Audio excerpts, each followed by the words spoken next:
इसी प्रकार अन्य प्रसंगों को श्रवण करने के लिए महाराज श्री के एकमात्र अधिकृत ऑफिशियल यूट्यूब चैनल को सब्सक्राइब करके बेल आइकन को अवश्य दबा दें।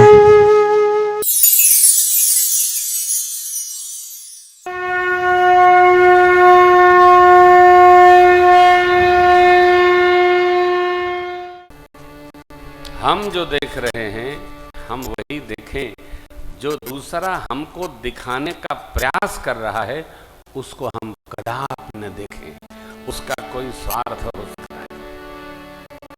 यहाँ बड़ा सूत्र है, सावधान। देखो ये बात बहुत महत्वपूर्ण है कि हम किसकी सुने और किसकी न सुने। कई श्रेष्ठ स्वामी अपने सेवक की, ड्राइवर की, पोछा वाले की, गार्ड की, अरे भाई आप क्या हो, ये निश्चय तो करो कि तुम किसकी सुनोगे। किसी नीचे के चतुर्थ श्रेणी का कोई व्यक्ति आपको मार्गदर्शक बनकर सुझाव दे रहा है, आप बड़े प्रेम से सुन रहे हो, अर्थात तुम्हारी पात्रता श्रेष्ठ होने की नहीं। हम जिसकी सुनते हैं हम भी वही है। हमारे कर्णपुटों में क्या जा रहा इसका निर्णय हमको करना पड़ेगा, सेवक की नहीं। सेवक कहेगा कैसे? लेकिन कई लोग ऐसे होते हैं जो अपने सेवक को ही अपना स्वामी मान लेते। ऐसे लोग मन के कच्चे होते हैं। सेवक जब भी कोई बात कहेगा अपने स्वार्थ को सन्मुख रखकर कहेगा।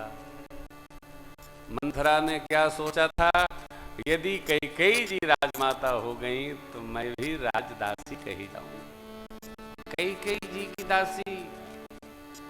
और जब हम अपने स्वार्थ को सन्मुख रखते हैं तो दूसरे का परमार्थ, अपना स्वार्थ सब समाप्त हो जाता, कोई लाभ नहीं मिलेगा। आज मां अवन जमहि जाचत कैकेयी महिन बीच विध में चुन दे, लोकहु वेद विदित कवि कहीं राम विमुख थल नरक न लहि। जब हम दूसरे का बुरा सोचने लगते हैं तो सबसे पहले हम हमारा बुरा बना लेते। जब दूसरे का हम श्रेष्ठतम सोचते हैं तो हमारा सोच ही हमको बना देता है। इसलिए मैं बार बार आग्रह करता, अच्छा सोचो। किसी के बच्चों को देखो, बहुत सुंदर, आशीर्वाद आशीर्वाद, बहुत सुंदर, खूब पढ़िए, खेलिए, बढ़िए, सुंदर हो। किसी की अच्छी सामग्री देखिए, उसकी जय जय करिए, प्रशंसित करिए। हर व्यक्ति अपने को अच्छा सुनना चाहता है। कौन अपने को बुरा सुनना चाहता है? आप किसी से कहेंगे आप बहुत बुरे आदमी हैं, उसको कैसा लगेगा? अच्छा आदमी। मां कैकेयी ऐसा सोचती हैं, सारी अवध की प्रजा सोचती है कि भगवान श्री राम जी अयोध्या जी चलेंगे अथवा नहीं चलेंगे। सबके संशय। पूरी अयोध्या की प्रजा नहीं भूख दिन भरत विकल नीच कीच बिच मगन जस में नहीं सली। भरत जी न नींदारी रात में न दिन में भूख लगती। भरत जी की गति वैसे हो गई जैसे बहुत बड़े पोखरे में, पौंड में मछलियां हों, सूखता सूखता थोड़ा जल बचे। मछलियां ये नहीं सोच पाती हैं कि जल बढ़ेगा, मेरा जीवन यहीं रहेगा, अथवा अंत होगा या धरती फटेगी, हमको उसमें प्रवेश लेना है। सोच नहीं पाते। भरत जी के मन में यही स्थिति है। सोच रहे हैं मां ने मेरा हित सोचा और पूरी प्रजा का अहित हो। भगवान का पावन उत्सव, अभिषेक महोत्सव कैसे संपन्न होगा, मुझे एक भी विधि समझ नहीं आती है। राम जी गुरुदेव भगवान की बात अवश्य मानेंगे, गुरुजी राम जी को अयोध्या जी चलने को कहेंगे ना। गुरुजी भी राम जी के रुख को देख कर ही व्यवहार करेंगे। अच्छा, मैं कह दूं तो, लेकिन मैं तो भगवान का सेवक हूं, मैं कैसे कहूंगा? कदाचित मैं अपना भाव रख भी दूं, लेकिन इस समय मेरा समय अच्छा नहीं है। समय अच्छा होता, एक साथ इतने उत्पात,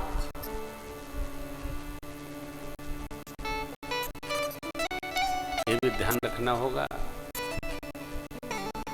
समय अच्छा हो तो जो करना है सो कर गुजरो। समय टेढ़ा हो, मौन रहकर चुपचाप समय को बीतने दो आप। समय बीतेगा, अच्छे दिन आएंगे, वृक्ष हरा होगा, पल्लव नवीन होंगे, फल लगेगा, पक्षी बैठेंगे, चहचहाट होगी, जीवन में आनंद की वृष्टि होगी। समय की प्रतीक्षा करनी है।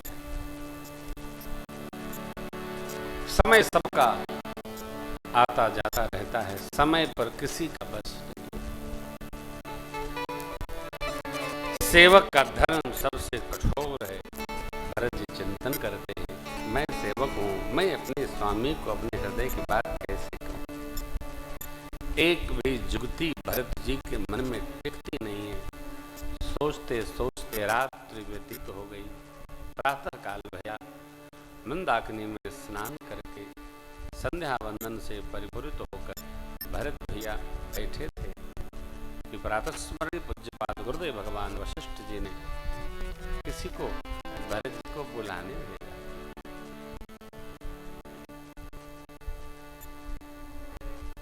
जितने अयोध्या के लोग श्रेष्ठ जन थे सब आए। सचिव आदि, माताएं भी। परिवार का श्रेष्ठ जब सबको बुलावे, इसका अर्थ यह हुआ वो अपने हृदय की कुछ भूमिका रखेंगे। सबके मन में प्रसन्नता हो गई। लगता है गुरुदेव भगवान वशिष्ठ जी ने कोई रचना बनाई है और सबके सन्मुख कुछ प्रस्ताव को रखेंगे। गुरुपद कमल प्रणाम बैठे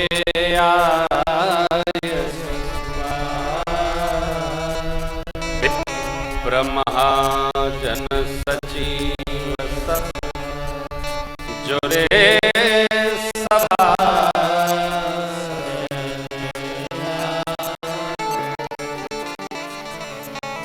चित्रकूट के दिव्य प्रांगण की ये द्वितीय बैठक है, दूसरी बैठक।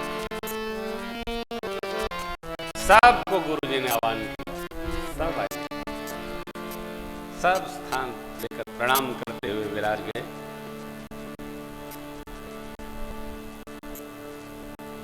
इस प्रसंग के मूल का जरा दर्शन करिए। क्या गुरु वशिष्ठ भगवान सुना रहे?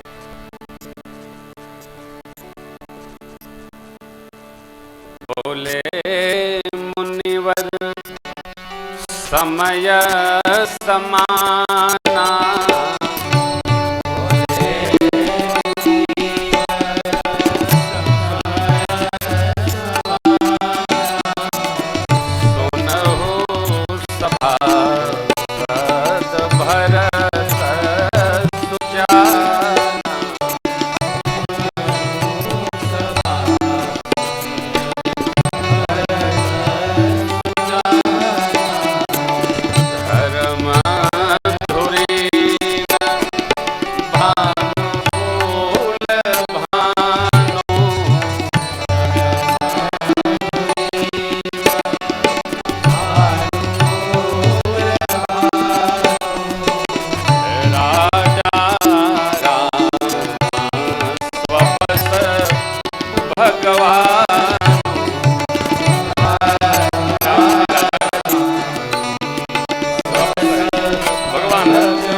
कहा, सचिवजनों, महाजनों, भरत भैया, देवियों, सज्जनों, कंकड़ी से लेकर और ब्रह्मा तक सबके ऊपर राम जी की ही राजाज्ञा लागू है। राम जी माता पिता के वचनों को पालन करने हेतु श्रुति के द्वारा स्थापित मर्यादा का निर्वाह करने हेतु मनुष्य शरीर धारण करके धरती पर अवतार लिए। देवताओं की प्रसन्नता के लिए असुरों का समापन करने हेतु अवध से यहाँ वन में पधारे। ऐसा कोई नहीं है जिसके सिर पर राम जी की आज्ञा नहीं है। राम जी स्वबस है, राम जी पर किसी का बस नहीं है। इसलिए मैं कहता हूं, मेरी ये अपनी भावना, अपनी इच्छा, अपना भाव है क्या कि राखे राम रजाए रुख हम सब कर हित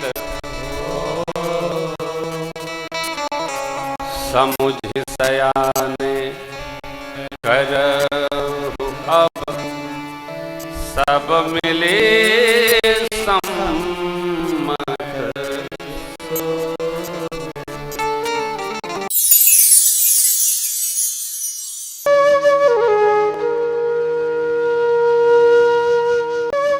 इसी प्रकार अन्य प्रसंगों को श्रवण करने के लिए महाराज श्री के एकमात्र अधिकृत ऑफिशियल यूट्यूब चैनल को सब्सक्राइब करके बेल आइकन को अवश्य दबा दें।